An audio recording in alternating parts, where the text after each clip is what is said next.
हरे कृष्णा, जय श्री कृष्णा। कथामृत के नए सत्र में सभी का स्वागत है। बहुत सुंदर कथाएं हम पिछली बार सुन चुके हैं तुकाराम महाराज की। और तुकाराम महाराज की इतनी कहानियां हैं कि ऐसा लग रहा है कि पता नहीं कब तक चलती रहेंगी। पर शायद एक दो बार और सुनाने का मन है। और बहुत प्रेरणा, मतलब बहुत प्रेरणादायक कथाएं हैं।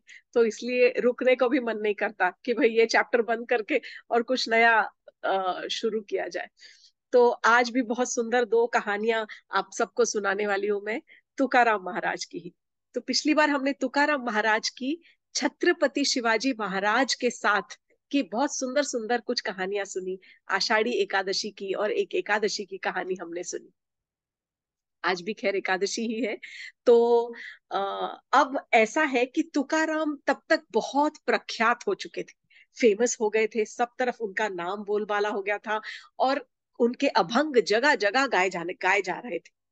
अब ऐसे में क्या हुआ कि काम वाम सब छोड़ चुके, काम धाम छोड़कर, और उन्होंने केवल हर समय वो अपने अभंग लिखते, जगह जगह जाके केवल कीर्तन गाते। पूरे देहू जो इलाका था, देहू जो गांव है, वहां पर बहुत प्रख्यात हो गए थे। बस यही उनका काम रह गया था, अभंग लिखना, गाना, भजन करना, कीर्तन करना, विठल का नाम स्मरण करना। और उनके नाम स्मरण और उनके सत्संग में कई लोग बैठ के उनके साथ शामिल हो जाया करते थे। तो ऐसे में क्या हुआ कि उनको कुछ भी, एक बार कुछ जो वारकरी थे, पंढरपुर की तरफ जा रहे थे भजन कीर्तन करते हुए। और तुकाराम उनको देखकर इतने मग्न हो गए कि उनकी जो दुकान थी, जो दुकान को छोड़कर, खुला छोड़कर, और वो उन यात्रियों के साथ पंढरपुर की तरफ चले गए। समय कैसा भी हो, खुली दुकान देखकर it is an open invitation to loot the shop. तो बस यही हुआ। जब तुकाराम वापस आए तो पूरी दुकान लूट चुकी थी। सब सब खत्म हो गया था, कुछ भी नहीं बचा था दुकान पर। बेचने के लायक या रखने लायक कुछ नहीं था। पूरी दुकान लूट गई थी। अब इतने लाले पड़ गए खाने के कि उन्हें समझ ही नहीं आया कि मैं करूं क्या। तब उनकी पत्नी जीजा ने कहा कि ऐसा करिए, ये मेरे कुछ आभूषण हैं, इन आभूषणों को आप ले जाइए, और जो मुनीम है उसके पास, मुनीम के पास में ये गिरवी रखकर जो पैसे मिलेंगे उन पैसों को ले आइएगा। तो उससे हम कुछ अपने घर के लिए कुछ ग्रोसरीज, कुछ अनाज खरीद कर, और बच्चों की थोड़ा सा उनको हम खाने पीने का बंदोबस्त कर देंगे। तुकाराम ने वो गहने लिए और वो गिरवी रखने चले गए। गिरवी रखकर पैसे लेकर जब आ रहे थे तो रास्ते में बहुत सारे उनको भिखारी नजर आए, जो भीख मांग रहे थे, गरीब थे और भगवान का भजन कर रहे थे। तो उनके लिए द इंसेंटिव वॉज नॉट कि वो केवल गरीब हो। द इंसेंटिव वॉज कि अगर कोई भगवान का कीर्तन कर रहा है तो लुटा दो, फिर दे दो, फिर बांट दो। तो उन्होंने जो भी वो पैसे, वो जो जेवर जेवर गिरवी रखकर लाए थे, उन गरीबों में सब भिखारियों के अंदर बांट दिए। और ऐसे ही खाली हाथ वापस आ गए। जब खाली हाथ वापस आए तो जो जीजा थी वो सर पकड़ कर बैठ गई। और तब उसे अपनी गलती का एहसास हुआ कि मैंने किस किस क्षण पर ऐसे व्यक्ति के ऊपर ये भरोसा किया कि ये जाकर पैसे घर लेकर आएगा। मैं तो जानती थी ना कि इनकी वृत्ति कैसी है। ये हमेशा केवल अपनी भगवान की भक्ति में रहते हैं, और जब भी थोड़ा सा भी पैसा हाथ आता है, यूं ही दोनों हाथों से, खुले हाथों से बांट देते हैं। इन्हें भौतिक जगत की कोई भी सेंस नहीं है, देयर इज नो सेंस, कोई भी जैसे समझ ही नहीं है बिल्कुल। और बहुत सरल स्वभाव के हैं, इसलिए सब इनका फायदा भी उठा लेते हैं। तब उसने सोचा कि अब किसी ना किसी को तो घर के लिए काम करना ही पड़ेगा। तो जीजा ने एक कुछ नौकरी पकड़ ली, ढूंढी, जहां से उसको कुछ घरों में जाकर और दूसरों के घरों में घर काम करके और कुछ चार पैसे मिलते। इस प्रकार का उसने सोचा कि अब मुझे ही अपने बच्चों का पालन पोषण करना पड़ेगा। जब एक दिन सुबह जीजा अपने घर से निकलने लगी और काम पर जाने लगी, तब तुकाराम ने कहा कि अरे जीजा, सुबह सुबह कहाँ जा रही हो? तो बोली, क्या करूं, घर काम करने जा रही हूँ। सोच रही हूँ कि इसी प्रकार मैं कुछ दो चार लोगों के घर में उनके जूठे बर्तन साफ कर दूंगी और कुछ काम कर दूंगी उनके घर का, तो घर में दो पैसे तो आ जाएंगे। तुकाराम को बहुत शर्म आई, बहुत शर्मिंदगी महसूस हुई, क्योंकि ये उस समय ऐसा ही होता था। It was not the age where two people would work. उस समय ऐसा ही था कि इंसान को लगता था कि मैं घर चलाऊंगा और मेरी पत्नी जो है वो मेरे घर परिवार को देखभाल करेगी और घर के हिसाब से संभाल कर रखेगी। बच्चों की देखभाल करेगी। तब उसने कहा कि नहीं नहीं, ये गलत बात है, तुम चिंता मत करो, मुझे अपनी गलती का एहसास है, मैं ही जाऊंगा और अब मैं जाकर और मैं काम करके कुछ पैसे कमा कर लाऊंगा। तो एक तरह से जीजा का मन थोड़ा शांत हुआ। अब तुकाराम जहां रहते थे, जिस गांव में, देहू में, वहां जाकर एक एक के घर पर जाकर दस्तक देते, और जैसे ही दस्तक देते, काम मांगने के लिए या पूछने के लिए, उनके बोलने से पहले ही सब उनकी आवभगत करते। अरे तुकुबा महाराज, तुकाराम महाराज, आइए आइए, हमारे भाग्य खुल गए, आज आप हमारे घर पर आइए, आप बैठिए। उनका सत्कार करते, उन्हें कुछ खिलाते पिलाते, उनके हाथ जोड़ते, और फिर बोलते, कहिए कहिए, हम क्या कर सके। तो तुकाराम कहते कि मुझे ना कोई नौकरी की जरूरत है, कोई अगर या आपके यहाँ कोई आपकी जगह कोई भी किसी भी काम, कोई भी प्रकार का काम मैं करने के लिए तैयार हूँ। यदि आपके यहाँ कोई भी प्रकार का काम है तो मुझे बताइए, मुझे पैसे कमाने हैं, मैं नौकरी करना चाहता हूँ। और सब यही कहते, अरे ये आप क्या कह रहे हैं महाराज, आप हमें शर्मिंदा क्यों कर रहे हैं, आप जैसे इतने बड़े महान जो साधु हो, आप तो भगवान के प्रिय हो, आपको किस चीज की जरूरत है, आप कहिए तो सही। आपको अनाज चाहिए, हम अपने घर से आपके यहाँ अनाज भेज देंगे। आपको क्या चाहिए, आपको दूध चाहिए तो मैं दूध का बंदोबस्त करवा दूंगा। आपको किस चीज की आवश्यकता है, आप एक बार केवल अपने मुख से बोल दीजिए, और हम तुरंत आपके घर में उस सब सारा का सारा जो अरेंजमेंट है वो कर देंगे। परंतु ये जो थी ये बात, ये तुकाराम को बहुत खटक रही थी, क्योंकि वो किसी भी व्यक्ति से कोई भी चीज फ्री में लेना उनके आदर्शों के खिलाफ था। तो वे कभी नहीं चाहते थे कि मैं किसी से भी कोई भी फ्री में मैं बोलूं और वो मेरे घर में पहुंचा दे। वो अपने बल से कुछ काम करके और कुछ चार पैसे कमाना चाहते थे। और बाकी लोगों को लगता था कि हमारे तो भाग फूट जाएंगे, किस्मत खराब हो जाएगी यदि हमने तुकाराम जैसे इतने महान साधु को अपने घर में या अपने खेत में या अपने कहीं पर भी व्यवसाय में नौकरी पर रखा, तो हमारे तो कर्म कैसे ही कर्म हमारे हो जाएंगे। तो इस प्रकार कोई उन्हें नौकरी दे भी नहीं पा रहा था, और जो फ्री में देना चाहते थे वो लेना नहीं चाहते थे। बहुत सोच समझकर तुकाराम इस निष्कर्ष पर पहुंचे कि इस देहू गांव में तो मुझे कहीं पर कोई नौकरी नहीं मिलने वाली। तो तुकाराम ने क्या किया, तुकाराम ने सोचा कि अब मैं पड़ोस के गांव में, आस पड़ोस के थोड़ा दूर के गांव में जाकर, और वहां पर जहां पर लोग मुझे पहचानते नहीं है, जानते नहीं है, वहां पर मैं जाकर कोई नौकरी की तलाश करता हूँ। तुकाराम अड़ोस पड़ोस के गांव में भटकने लगे और नौकरी की तलाश में। तब एक गांव में वो एक कोई व्यवसायिक था, जो कि बहुत बड़ा बिजनेसमैन, इन द सेंस कि उसके बहुत सारे खेत और खलिहान होते थे, बहुत सारे।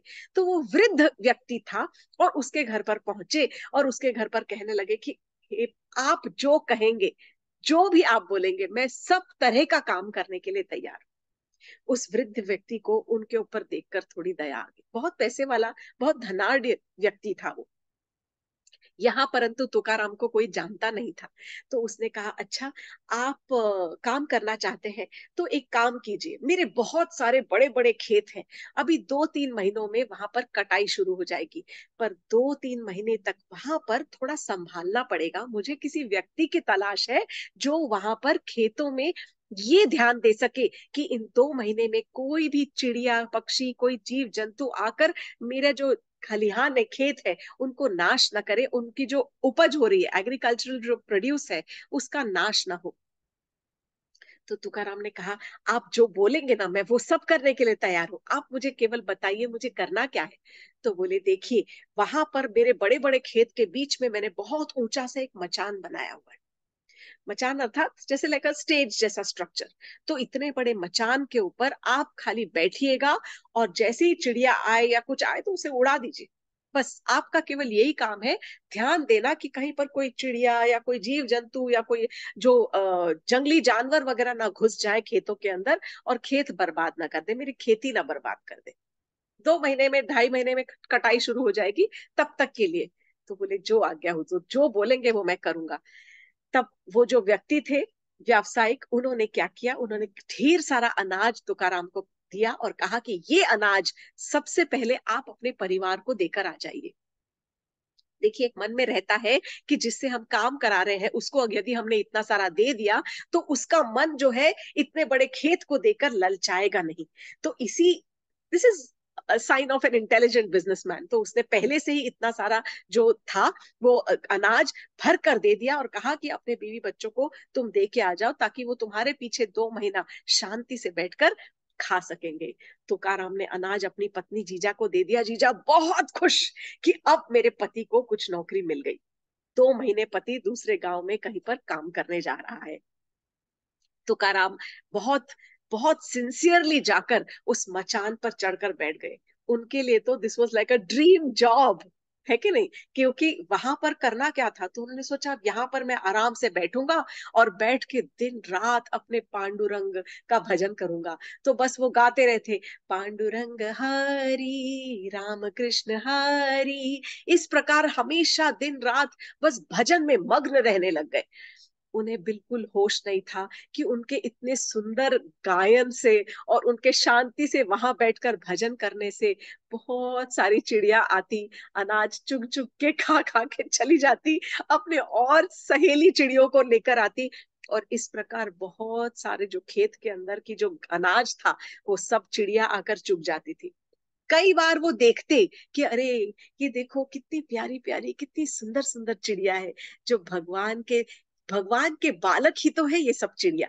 ये सब भगवान का पैदा किया हुआ है, ये तो सब पांडुरंग के कृपा के पात्र है ये जीव, जो यहाँ आकर अपना मन भरकर पेट भरकर इस अनाज को खा रहे हैं। ये सब कुछ पांडुरंग का दिया हुआ है। और तब कभी एक गैया आ जाती खेत के अंदर और गाय बैठकर और सारे के सारे घास खा जाती। घास अर्थात जो खेत खेत की जो उपज है, जो अनाज की जो घास है, वो सब खा जाती। और ये शांति से प्रेम से बैठकर अपना कीर्तन करते रहते और देखते रहते, और बहुत संवेदनशील निगाहों से और दृष्टि से उनको देखते थे कि ये तो मेरे विट्ठल के, ये मेरे पांडुरंग के ही तो बच्चे हैं और उनके ही बालक हैं और उनके ही पैदा किए हुए जीव हैं। तो सबके साथ we should extend our compassion to everybody in this world. इस प्रकार वो देखते थे। 2 महीने कैसे निकल गए पता ही नहीं चला। 2 महीने तक वो जो धनाढ़ व्यक्ति थे, व्यावसायिक वृद्ध व्यक्ति जो थे, वो सोचते रहे कि चलो भगवान ने इतना भला किया है मेरा कि मुझे इतना अच्छा व्यक्ति मिल गया। उसे देखते ही मुझे ऐसे लग रहा था कि ये व्यक्ति जो है ये बहुत ईमानदार और बहुत सिंसियर और डेडिकेटेड व्यक्ति होगा। ये कोई चोरी वोरी नहीं करेगा मेरे अनाज की। और इस प्रकार मेरे जो सारे के सारे जो खेत है ना वो बहुत सुरक्षित है, कोई उनके ऊपर कभी कोई आंच नहीं आएगी। 2 महीने गुजर गए। उसने सोचा कि चलो अब तो जाकर खेत में जाके देखना चाहिए मुझे कि वहां पर क्या हाल है। तब जो व्यक्ति था वो वहां पर खेतों में पहुंचा। खेत में पहुंचा तो एकदम स्टन्ड रह गया कि अरे ये क्या हुआ। ये तो यहाँ पर देखता है, देखते क्या है कि तुकाराम महाराज तो उस मंच पर खड़े हुए, उस मचान पर खड़े होकर और जोर जोर से कीर्तन कर रहे हैं और नाच रहे, कीर्तन करके नाच रहे और मग्न है भगवान के नाम का गायन करने में। और यहाँ पीछे गैया चर रही है, चिड़िया खा रही है और उन्हें कोई होश ही नहीं है कि ये हो क्या रहा है। तो बहुत गुस्सा हो गए, बहुत क्रोधित हो गए। उन्होंने तुरंत तुकाराम से कहा, नाम तो जानते नहीं थे उसका, तो उन्होंने तुरंत कहा कि बुआ आप क्या कर रहे हो, भाऊ क्या कर रहे हो आप, ये इधर आओ। तो तुरंत उनको होश आया और कहा कि क्या हुआ। तो बोले मैंने तुम्हें यहाँ पर सारे खेत की रखवाली करने के रखा था और यहाँ तुम्हारी आंखों के सामने, तुम क्या आंखें बंद करके बैठे हो, तुम्हें होश नहीं है। तुम्हारी आंखों के सामने गाय चर रही है, सारी घास खा रही है, चिड़िया बैठी, जगह जगह पर चिड़िया बैठकर सारे दाना चुगे जा रही है, सारे अनाज का सत्यानाश हो गया है। तुम्हें मेरे इस नुकसान की भरपाई करनी पड़ेगी। मैंने तुम्हारे घर परिवार की इतनी देखभाल की उस समय जब तुम्हें जरूरत थी, और तुमने क्या दिया मेरे मुझे बदले में। मेरा तो पूरा इस वर्ष का सारा जो कृषि उपज था वो सब बर्बाद हो गया। मुझे बहुत नुकसान हुआ है। ये कितने साल पुरानी बात मैं बता रही हूँ। तब वो कहने लगे कि तुम्हें मुझे 2,000 रुपए की भरपाई देनी पड़ेगी। अब 2,000 रुपए की भरपाई, ये मेरा नुकसान हुआ है और तुम्हें ये भरना ही पड़ेगा। तुकाराम महाराज की आंखों से आंसू बहने लगे। पूरे सजल नेत्र बहते जा रहे हैं और रो रहे हैं और कह रहे हैं कि महाराज मुझे क्षमा कर दो, मुझे क्षमा कर दो। तब उन्हें बार बार याद आ रहा था कि मैं तो अपनी बीवी के सारे जो जेवर थे वो मैंने गिरवी रखे थे और वो पैसे भी पूरे के पूरे बांट दिए थे। घर में कुछ खाने को नहीं था और बीवी के जेवर भी कैसे उछुड़ाऊंगा, उसको तो छोड़ ही दो, बाकी खाने पीने के जो लाले पड़े हुए थे। 2 महीने ये सोचा था घर से दूर रहकर और कुछ कमा कर लाऊंगा, पर यहाँ तो सभी उल्टा हो गया। हाथ जोड़कर पैर पड़कर उनसे माफी मांगने लग गए। तो उन्होंने कहा कि यदि तुमने मेरे पैसे नहीं लौटाए तो मैं तुम्हें राजा के पास ले चलूंगा। अब वहां के राजा तो शिवाजी महाराज, छत्रपति शिवाजी महाराज। तो तुकाराम तो जानते थे कि छत्रपति शिवाजी महाराज के कानों तक ये बात पहुंची तो शिवाजी महाराज खुद उनकी सारी भरपाई कर देंगे, क्योंकि महाराज तो खुद तुकाराम के भक्त थे और उनके शिष्य थे। तुकाराम को वे गुरु तुल्य समझते थे। तुकाराम नहीं चाहते थे कि ये बात राजा के कानों तक पहुंचे। वो बार बार गिड़गिड़ाते रहे, मुझे क्षमा कर दीजिए, क्षमा कर दीजिए, मुझसे बहुत बड़ी भूल हो गई। अगर तो बोले तुम्हें पैसे तो मेरे देने ही पड़ेंगे। तो तुकाराम ने कहा यदि मेरे पास पैसे होते तो मैं यहाँ काम करने क्यों आता। मेरे पास पैसे ही तो नहीं थे, तभी तो मैं आपके यहाँ नौकरी करने आया हूँ। आप मेरी भूल समझकर क्षमा कर दीजिए। और रोए जाए, परंतु वो व्यक्ति बिल्कुल भी नहीं पसीजा, बार बार उनको ताने देने लगा। 2,000 रुपए की दुहाई, तुम्हें तो भरने ही पड़ेंगे, ये तुम्हारा पनिशमेंट है। तब रोते रोते तुकाराम आंख बंद कर रोते रोते पांडुरंगा पांडुरंगा पांडुरंगा इस प्रकार कहकर वो पांडुरंग को याद करने लग गए। तब उस व्यक्ति ने कहा कि पांडुरंग को तो ऐसे तुम याद कर रहे हो जैसे कि तुम तुकाराम हो। ये तो केवल तुकाराम ही पांडुरंग को याद करते हैं और तुकाराम उनकी सहायता करने आ जाते हैं, तुम इस तरह का ढोंग मत करो। तो तुकाराम रोते रोते बोले, हाँ भाई, मैं ही तो तुकाराम हूँ। जब ऐसा कहा तो तब तुरंत कुछ तो उस व्यक्ति के हृदय में ऐसे लगा कि सच में ये व्यक्ति अब झूठ नहीं बोल रहा, ये सच बोल रहा है। और वो जो धनाढ़ व्यक्ति था उसका दिल एकदम बैठ गया। वो तुरंत हाथ जोड़कर प्रणाम करके तुकाराम महाराज के चरणों में गिर गया और उसने कहा, महाराज मुझे क्षमा कर दे, आप तुकाराम महाराज हो। मैं मेरी मति मारी गई थी जो मैंने आपको पहचाना नहीं, कभी देखा नहीं आपको, तो कैसे पहचानता। देखिए उस समय फोटोग्राफ्स और मोबाइल्स नहीं होते थे। बोले पड़ोस के गांव में रहते हैं, सिर्फ नाम सुना है, भजन सुने हैं, कभी देखा नहीं, तो कैसे पहचानता। मुझसे बड़ी भूल हो गई, मुझे माफ कर दीजिए, मुझे क्षमा कर दीजिए। Now it was reverse. पहले तुकाराम उनसे क्षमा मांग रहे थे, अब ये जो व्यक्ति है वृद्ध, वो उनसे क्षमा मांग रहे हैं। वो और कह रहे हैं कि मेरे तो जो खेत है वो कितने भाग्यशाली है कि आपके चरणों की धूल मेरे खेतों में पड़ी और इसकी वजह से मैं बहुत, मेरे भाग्य जागृत हो गए, मुझे क्षमा कर दीजिए। और क्षमा याचना करते करते उस व्यक्ति ने क्या किया, एक बैलगाड़ी मंगवाई, बैलगाड़ी के अंदर ढेर सारे गन्ने की खेती, खूब लंबे लंबे बढ़िया बढ़िया गन्ने भरकर, और कहा कि हे महाराज, आप इस गन्नों को, इन गन्नों को लेकर यहाँ से जाइए और आप हमेशा अपनी कृपा मुझ पर बरसाते रहिएगा। अपने पांडुरंग से मेरे लिए भी एक छोटी सी प्रार्थना कर दीजिएगा। ये कहकर उन्होंने उनको विदा किया। सारा जो दिल में, हृदय के अंदर जो गुबार भरा हुआ था वो सब भूल गए वो वृद्ध व्यक्ति। तुकाराम महाराज ने हाथ जोड़े, हाथ जोड़कर वो गन्नों की बैलगाड़ी लेकर और वो अपने घर पर आए। जब घर पर आए तो उनकी जो पत्नी जीजा थी वो देखकर बड़ी प्रसन्न हुई कि अरे, 2 महीने बाद जो मेरे पति है वो पहली बार कुछ कमा कर लाए हैं और इतने सारे गन्ने उनको मिले हैं। तो आज तो उन्होंने बहुत बहुत खुश, बहुत प्रसन्न। तो कहने लगी कि आज आप ऐसा करिए, इन गन्नों को ले जाकर और बाजार में बेच आइए, तो उनसे जो पैसे मिलेंगे मैं आपको एक लिस्ट बना कर देती हूँ। मुझे चावल चाहिए, तेल चाहिए, मुझे शक्कर चाहिए, नमक चाहिए, इस तरह की लंबी सी लिस्ट बनाकर दे दी कि आप आते आते पहले बाजार में बेचने जाइए गन्ने, और गन्नों को बेचकर जो भी आपको पैसे मिलेंगे उनसे ये थोड़ा सा घर का सामान ले आइएगा। आज बच्चों को कुछ बढ़िया सी खीर वीर बनाकर मैं आज खिलाऊंगी।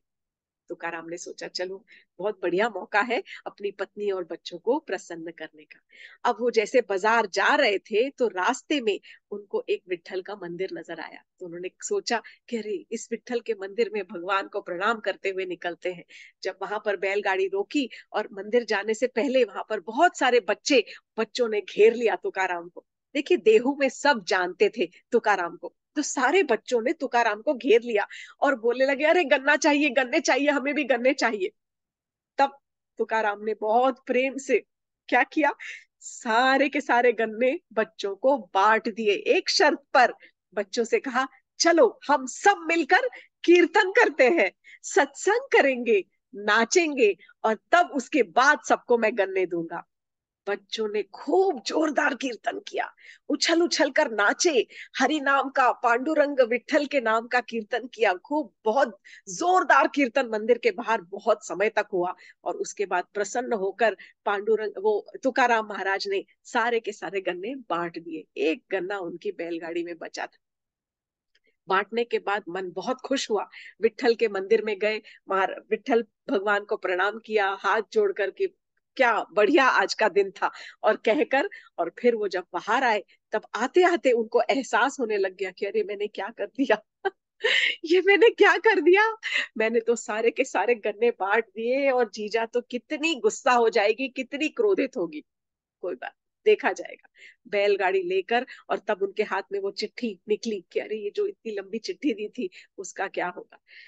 और सोच विचार करते हुए वो बैलगाड़ी लेकर फिर से जीजा के घर रास्ते पर पहुंच गए, घर पे अपने। जब घर पहुंचे, जीजा ने देखा, अरे कहाँ है, तो सारा का सारा सच, पूरा वृत्तांत तुकाराम ने उनको सुना दिया। जीजा फिर सर पकड़ के बैठ गई, तो बोली, क्या करूं तुम्हारा मैं। तो तुकाराम ने कहा, चिंता मत करो, एक गन्ना बचा के लाया हूं, वो गन्ना तुम रख लो। तो जीजा का क्रोध जो था वो और भी ज्यादा बढ़ गया, बहुत गुस्सा हो गई वो तुरंत गुस्से में उबलती हुई, बुलबुलाती हुई, पूरी भागती हुई गई, और उसने वो बैलगाड़ी से गन्ना उठाया और ला के तुकाराम की पीठ पर जोर से देकर मारा। जैसे ही मारा, दो टुकड़े हो गए। नेचुरली जैसे ही दो टुकड़े हुए, तो तुकाराम बहुत मंद मंद मुस्कान से कहने लगे, देखा जीजा, विठल कितने दयालु है, विठल ने इस गन्ने के भी दो टुकड़े कर दिए, एक तेरे लिए, एक मेरे लिए।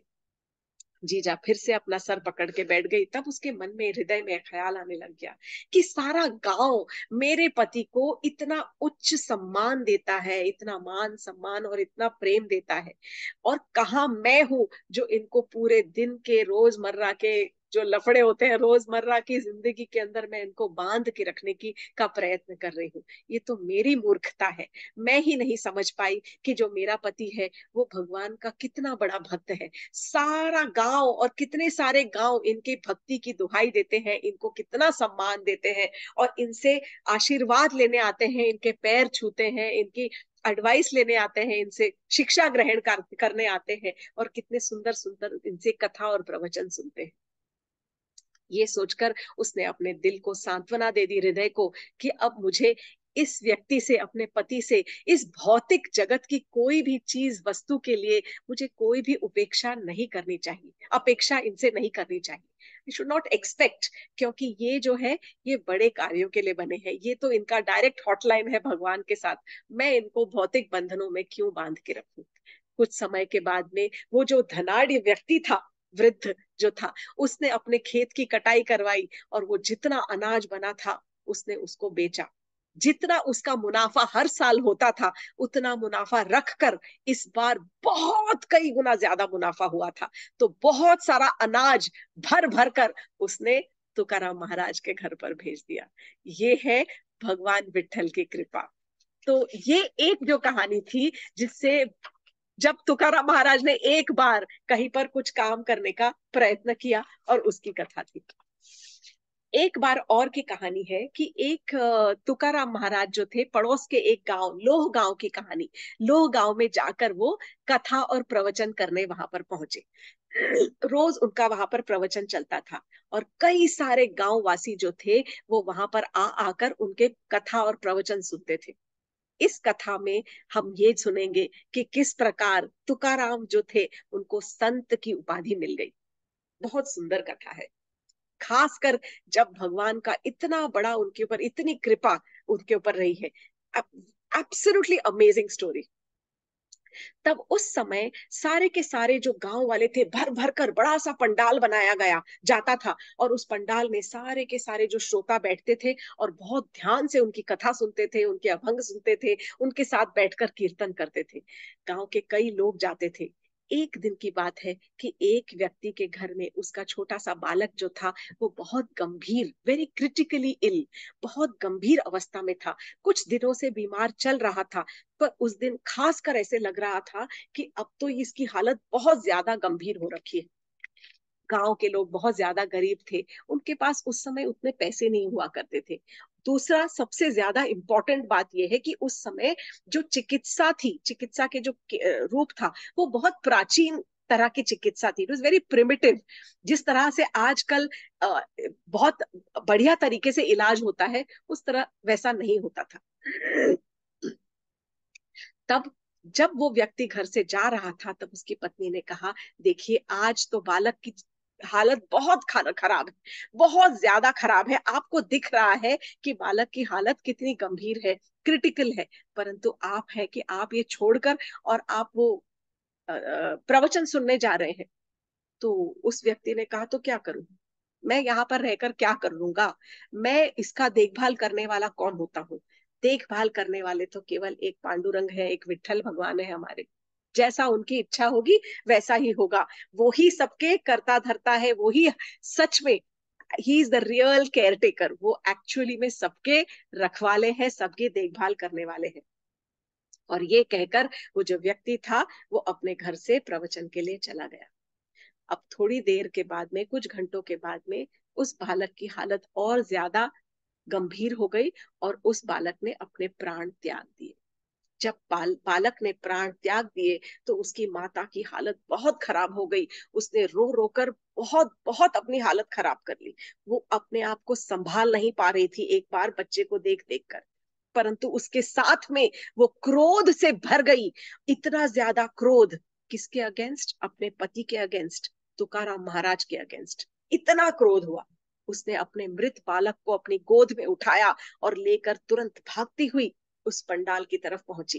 पंडाल के अंदर जाके सीधा आगे आगे भागती गई और जाकर उसने मंच के ऊपर तुकाराम महाराज के सामने अपने बच्चे को सामने रख दिया और तुकाराम से कहने लगी, मेरा बेटा बहुत गंभीर तरह से बीमार था, बहुत बुरी तरह से बीमार था, परंतु मेरे पति ने एक शब्द मेरा नहीं सुना, मेरी एक बात नहीं मानी, केवल यही कहते रहे, भगवान पे भरोसा रखो, भगवान पे भरोसा रखो और भगवान के ऊपर विश्वास रखो। और ये कहकर वो आपके प्रवचनों में प्रवचन सुनने के लिए यहाँ पर आ गए, आपके साथ कथा कीर्तन करने के लिए यहाँ पर आ गए हैं, प्रार्थना करने के लिए। अब आप मुझे बताइए, कहाँ है आपका नारायण? यदि भगवान पर भरोसा रखा था तो कहाँ गए वो आपके नारायण? और ये कहकर वो जोर जोर से विलाप करने लग गई और रोने लग गई। तुकाराम महाराज का हृदय जो था वो पिघल गया, द्रवित एकदम बहुत ज्यादा बुरी तरह से उनके हृदय से, हृदय जैसे कहते हैं ना कि हिज हार्ट मेल्टेड, बहुत बुरी तरह से उनके भी आंखों से अश्रु बहने लग गए। उन्होंने आंखें बंद की और आंखें बंद कर कर एकदम तीव्र भक्ति से अपने हृदय से पांडुरंग भगवान का आह्वान किया, विट्ठल भगवान के को जैसे कि वो बुला रहे हो, इस प्रकार उन्होंने आंख बंद कर करके अपने मन से एक प्रार्थना कहनी शुरू करी और कहने लगे विद इंटेंस डिवोशन, तीव्र भक्ति के साथ में आंखें बंद करके, और वो कहने लगे कि हे पांडुरंग, आप तो पूर्ण पुरुषोत्तम भगवान हैं, हम तो केवल आपके चाकर हैं। केवल आपके अंदर ये शक्ति है, केवल आपके अंदर ही क्षमता है कि आप प्राण दे सकते हैं या प्राण ले सकते हैं। प्राण देने की और लेने की जो शक्ति है या क्षमता है, वो केवल आपके अंदर ही है। आपने इस विपदा को कैसे होने दिया? आप कैसे इस आपत्ति के, इस आपदा के कारण हो सकते हो प्रभु? आप ऐसा मत करो, थोड़ी दया दिखाओ, एक माता के हृदय को थोड़ी ममता से भर दो, फिर से उसके बच्चे को जागृत कर दो, जीवित कर दो। तो वो मराठी में कहने लग गए, केवल प्रभु आप ही ये कर सकते हो, इस बच्चे के अंदर प्राण भर सकते हो। अशक्य है तुम्हा नहीं नारायण, अशक्य है तुम्हा नाही नारायण करके उन्होंने फिर कुछ भजन गाया कि ये तुम्हारे लिए असंभव नहीं है, क्योंकि आपके लिए तो कुछ भी असंभव नहीं है, ये केवल आप ही कर सकते हो। There is nothing which is impossible for you. हो ओ हे नारायण, आपके लिए कुछ भी असंभव नहीं है। और तब उन्होंने सारे श्रोतागणों से कहा कि हे भक्तजन, आप लोग सब भगवान की प्रार्थना करिए मेरे साथ, आंखें बंद करके अपने हृदय से हम आज अपने भगवान विट्ठल का आह्वान करेंगे और उनके नाम का कीर्तन और स्मरण करेंगे और सब मिलकर भगवान का कीर्तन करेंगे। सारी की सारी जो श्रोता थी वो सब एकदम शांत बैठी हुई थी, सब देख रही थी, सुन रही थी। सबने तुकाराम महाराज का साथ दिया और सबने जोर जोर से भगवान का नाम लेना शुरू कर दिया। दे स्टार्टेड चैंटिंग, जिस प्रकार तुकाराम कहते गए उसी प्रकार सारी की सारी जो श्रोता, सारी ऑडियंस थी, वो सब भगवान का नाम लेती गई। और थोड़ी देर में वो बालक उठकर बैठ गया और सारे ऑडियंस के साथ में धीरे धीरे बैठकर वो भी उसी प्रकार विट्ठल का नाम लेने लग गया। जिस प्रकार सारी श्रोता भगवान का नाम ले रही थी, वैसे ही वो बालक जो था वो उठकर बैठा और उसने अपने विट्ठल का नाम लेना शुरू कर दिया। सारी ऑडियंस में, सारे श्रोता में उन्माद भर गया। दे वर एब्सोल्युटली एक्सटेटिक, मतलब इतना इतना ज्यादा, I don't know how to explain that word ecstasy, कि इतना ज्यादा उन्माद और इतना ज्यादा तीव्र आनंद जो था वो सबको इतनी आनंद की विभूति हुई कि एहसास हुआ कि उसका वर्णन कुछ शब्दों में तो डेफिनेटली नहीं किया जा सकता। यहाँ हम एक दो चार पांच जो भी हम सुनते हैं, वहां आप सोचिए कि हजारों की तादाद में जो श्रोता बैठे हैं, उनके अंदर जब इतना सारा जब एक्सटेसी होगी, इतना सारा आनंद होगा, तो उसका वाइब्रेशन कैसा रहा होगा। सारा गांव, पूरा का पूरा गांव अब तुकाराम का भक्त बन गया था। ये लोह गांव है, ये पूना से करीब 13 किलोमीटर दूर है। ये तुकाराम के नाना का घर था, वहां पर नाना नानी का गांव था, लोह गांव। सारा जो गांव था वो पूरा का पूरा तुकाराम का भक्त बन गया और सब तुकाराम के थ्रू विट्ठल और पांडुरंग के भक्त बन गए।